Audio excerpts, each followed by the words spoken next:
کہ جلسہ میں کھڑا ہو کے میڈیا کو گالی دے، اپوزیشن کو گالی دے، حکومت کو استعمال کر کے ججز کے خلاف اینٹی ٹیررزم کورٹ میں انتقامی کارروائی کرے، تو پھر وہ اپنے صوبے کے عوام کے مسائل حل نہیں کر رہے جناب اسپیکر، وہ اپنے سیاست چمکا رہے ہیں۔ اگر حکومت کا کام صرف یہ ہے کہ آج ہمیں کس کو بند کرنا ہے، خان نے ہم سے یہ کیا تھا، ماحول خراب کیا تھا، کو اس کے جواب میں نے پتھر کا جواب پتھر سے، اینٹ کا جواب اینٹ سے دیں گے، تو ایک دن کے لیے آپ لوگ خوش ہوں گے، لیکن کل میں اور آپ اسی جیل میں ہوں گے۔ اور ہم جب خان صاحب وزیر اعظم تھا، میرا کوئی ذاتی مخالفت نہیں تھا، اتنا ہی تھا کہ جو سسٹم، جو آئین، جس جمہوریت کے لیے میرے جماعت نے، میرے خاندان نے قربانیاں دی ہیں، انہوں نے اس لیے دیا تھا تاکہ یہ ہاؤس چلے، یہ جمہوریت چلے، یہ پارلیمان چلے، اور جو بھی اس کرسی پہ بیٹھے یا کسی صوبہ کا کرسی پہ بیٹھے وہ اپنے عوام کے مسائل کا حل نکال سکے۔ یہ وجہ تھا کہ شہید محترمہ بینظیر بھٹو اور میاں محمد نواز شریف صاحب نے چارٹر آف ڈیموکریسی پہ اگری کیا، 18ویں ترمیم پاس کیا، NFC ایوارڈ میں ڈیولیوشن کروایا۔ پہلے الیکشن کمیشن جو اپوائنٹ ہوتا تھا وہ حکومت کی مرضی، ہمارا ترمیم کے بعد اپوزیشن لیڈر اور پرائم منسٹر کے مشاورت، انٹرم گورنمنٹ میں اپوزیشن لیڈر اور وزیر اعظم کا مشاورت، public accounts committee to the opposition, یہ ساری چیزیں ہم نے کروائے۔ اس لیے ہم نے سمجھا کہ اگر اس ملک نے چلنا ہے تو اس سائر اور اس سائر کو مل کے کام کرنا پڑے گا۔ اس سے کوئی فرق نہیں پڑتا کہ کسی نے میرے والد کو یا کسی نے میری والدہ کو جیل میں ڈالا، اور اس سے یہ کوئی فرق نہیں پڑتا کہ آپ کا سابق وزیر اعظم چند مہینے کے لیے جیل میں ہے۔ آپ لڑے ان کا کیس بیرسٹر صاحب، آپ جیل میں لڑے، آپ عوام کے میدان میں لڑے، یہاں آ کے عوام کا خدمت کرے، عوام کا کام کرے۔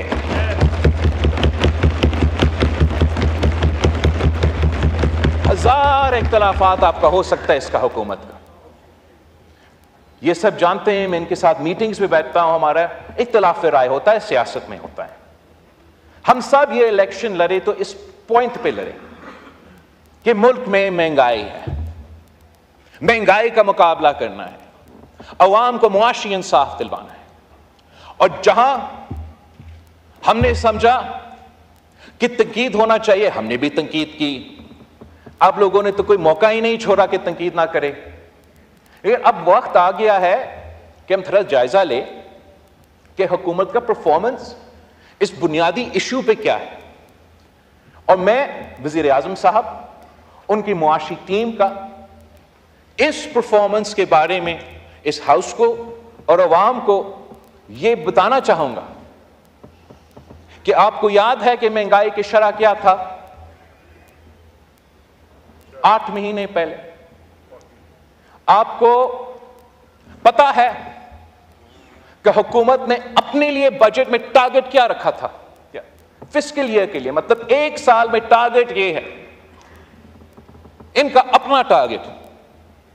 کہ ہم نے مہنگائی کی شرح کو 12% پہ لے کر آنا ہے۔ سال بھی پورا نہیں ہوا ہے جناب اسپیکر، اور اس وقت مہنگائی کی شرح 9.6% پہ پہنچ چکا ہے۔ تو جہاں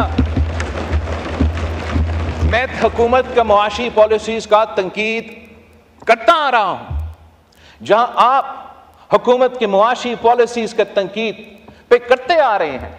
جہاں ان کے اپنے ممبرز حکومت کی معاشی پالیسی پہ تنقید کرتے آ رہے ہیں، اس پورا ہاؤس کو، اس سائڈ کو، اس سائڈ کو اس بات کی تعریف کرنا چاہیے کہ مہنگائی کم ہوتا نظر آ رہا ہے، اور حکومت سے ہم سب کو انپٹ دینا چاہیے، تجویز دینا چاہیے، ساتھ دینا چاہیے کہ اس مہنگائی کو ہم کیسے مزید کم کر سکتے ہیں۔ ہم کیسے انشور کر سکتے کہ نہ حکومت سے نہ کسی اور سے ایسا کوئی غلطی ہو جس سے ہمارا یہ IMF کے ساتھ اور معاشی جو پروگرس ہو رہا ہے اس کو نقصان نہ پہنچا جائے. جناب اسپیکر، جب آپ 2008 سے لے کے 2013 تک اس ہاؤس میں تھے، ہم نے مل کے کنسنسس کے ساتھ اپوزیشن کے ساتھ انگیج کر کے، ان لوگوں کے ساتھ انگیج کر کے جنہوں نے میرے والد کو 11 سال جیل میں قید رکھا، کسی سزا کی کوئی سزا نہیں تھا، کوئی کنوکشن نہیں، انہی سیاسی جماعتوں کے ساتھ انگیج کرنا پڑا، لیکن سب سے انگیج کیا، صرف ہمارے اتحادیوں سے نہیں. اور ایسا کنسنسس ڈاکیومنٹ لے کر آئے جس سے ہم نے صوبے کو مضبوط کیے، پارلیمان کو مضبوط کیا، عدالت کو مضبوط کیا. اور اس کنسنسس کی وجہ سے ملک کے عوام کو فائدہ ہو رہا تھا. اس کنسنسس کے خلاف ایک مخصوص لابی موجود ہے جناب اسپیکر، اس ملک کے، آپ کو بھی پتا ہے، ہم سب کو پتا ہے. وہ کبھی نہیں چاہیں گے کہ یہ کنسنسس جاری رہے. اور جب سے وہ چارٹر آف ڈیموکریسی کا پہ سائن ہوا، اس کا اگلا دن اس چارٹر آف ڈیموکریسی کو انڈرمائن کرنے کے لیے، اس کنسنسس کو اڑانے کے لیے، غیر جمہوری قوتوں کو مزید سپیس دلوانے کے لیے سازشیں شروع ہو گئی جناب اسپیکر.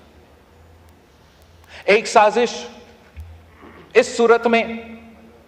افتخار چودھری کی صورت میں، دوسری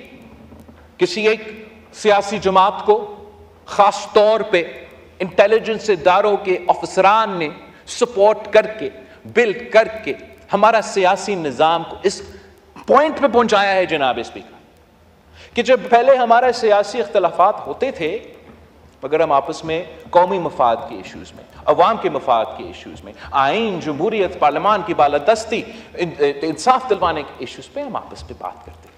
اب تو ہم ہاتھ ملانے کے لیے تیار نہیں ہوتا. اب ایسے اگر چلنا ہے چلتے رہیں گے. مگر افسوس ان بچوں کے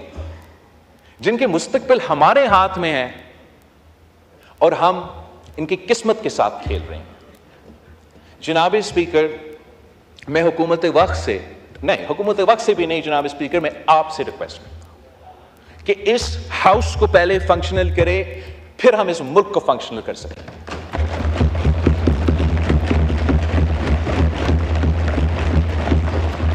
ہمارا جو سیاست ہے، ہمارا جو کیسز ہے، ہمارا جو ایشوز ہے وہ ہم دیکھ لیں گے،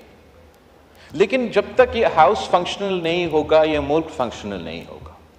مجھے بہت افسوس ہوا، بہت دکھ ہوا یہ سن کے. یہ ایک سینئر سیاستدان جس کے لیے میرا احترام ہے، رسپیکٹ ہے، جو بہت عرصے سے پاکستان کی سیاست، بلوچستان کی